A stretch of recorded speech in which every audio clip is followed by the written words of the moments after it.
That's an easy one. I mean, there's a lot of good ones. Fortunately, I can say that. But my most memorable moment in bowling has to be when I won the 2012 PBA World Championship. A lot of people around the country, for that matter around the world, remember Superstorm Sandy that hit the East Coast, the devastation that it did up and down the East Coast.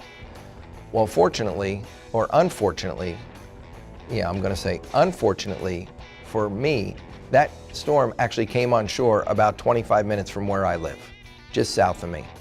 The iconic image that everybody remembers is the roller coaster that was sitting in the Atlantic Ocean. It seems like that made it around the world.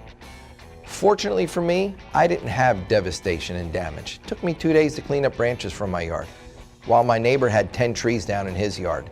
And the neighbor across the street had a tree go right through both of his cars in the driveway. Okay?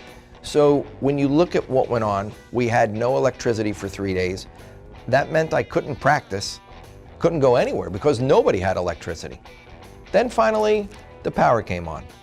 So I looked at my wife, I said, well, I think things are all okay. The yard is clean, obviously. We've got power now, things are up in order.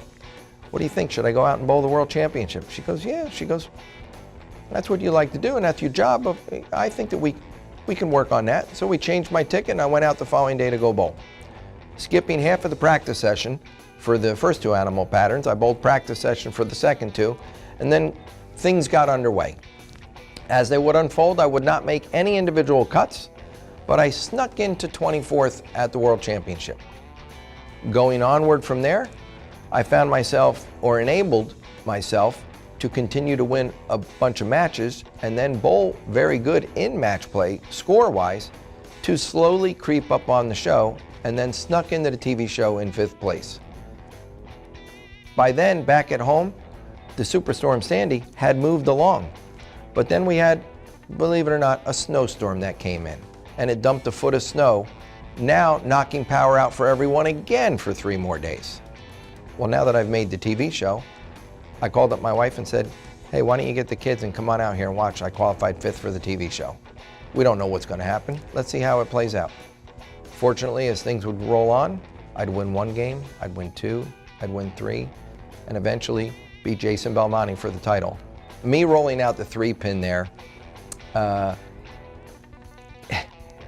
don't know that I rolled out more than one of them all week long. And I know that Jason Belmonte, not just him, but a lot of the power players, that can be a common occurrence for them. They can roll out the 2-pin or the 3-pin, when you look at that. And it's not that they play for that shot, it just falls out that way. You don't throw those strikes back. You have to accept it. It's part of the nature of the beast. At that moment in time, it was destiny looking down on me.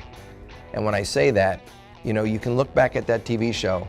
I had my wife and 3 young children at the time, and they're not quite that young anymore, but they remember that day like it was yesterday, and rolling out that 3-pin, and as things unfolded in the 10th, I found myself just sitting there once again, looking at my hands going, I cannot believe this day just happened. That was cool.